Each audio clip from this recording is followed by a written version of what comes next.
Now, what was it like to get Brubaker to come onto this project and work with you guys to create this?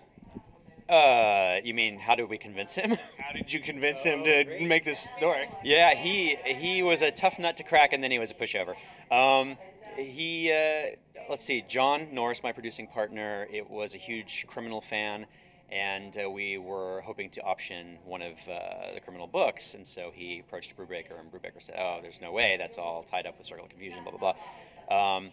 And he kept kind of dodging our calls for a while, and finally John was able to get through to him enough. Maybe Ed just kind of gave up and took John's call and said, "Okay, all right, so maybe I can write you your own, show, and it'll be something that was what I was going to do from Criminal, but I'll do it for you guys." No, the interesting thing about this is it aired at first as a web series, and now it's a feature-length film. While you were directing it, how did you keep in mind what the web series wanted to be as opposed to the feature film, and how did you get both of those out of one project?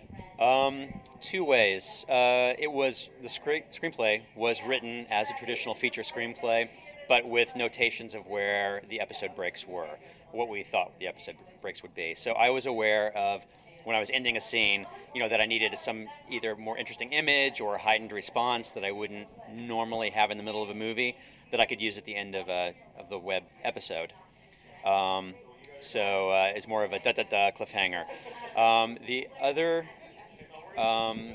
The other thing we did was shoot with the Red camera, which has really high resolution, and we were able to, for the web show, actually move in on the image to make it more intimate, so that it would, whatever we were showing on a 3-inch screen you'd be closer to it.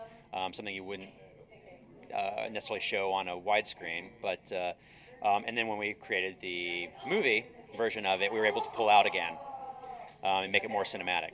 Is it difficult to keep the momentum up, or how long are they? Webisodes are like 12 minutes long? I think the longest one is 11 or 12 minutes. Oh. Whoa. Yo, pushover, I told you. You look like you were totally shocked right there. Happens all the time. Oh, you knew that was coming? I was kind of scared for you. Oh, it's old Ed. He must be having Red Bulls. Boy, I totally lost my train of thought. What were you asking? Well, I was wondering, how do you keep the momentum for these short webisodes, but then have that work cohesively? It's kind of an amazing trick. We did 2 edits, honestly, and it may be subtle when you watch them side by side, but we were able to, we tightened up the editing for the web because you're able to look and process stuff much more quickly, so time drags if you're watching something that is created for the big screen. And then when we did our feature edit, we put time back in, essentially, so it plays better on your widescreen TV. Now, is there a chance this could go theatrical with another feature in the future, or a TV show like on television? Well, there's always a chance. Just broke like I was Peter Brady. Can you hear that? Well, we always hoped that Angel would be a backdoor pilot, and it may be.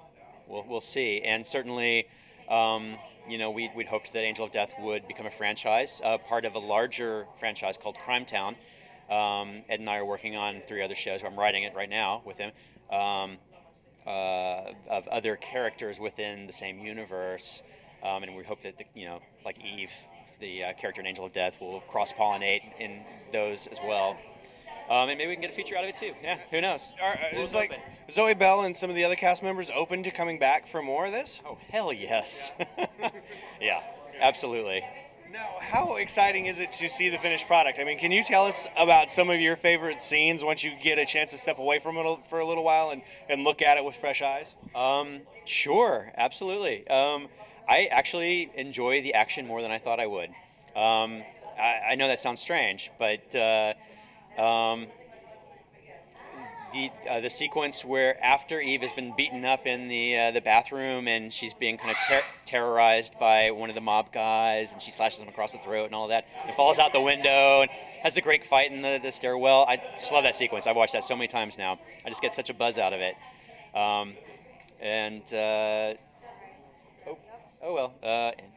Yeah. Goodbye. Well, goodbye. It was nice seeing you. In there. Oh, it's awesome. Yeah, I'll see you again soon.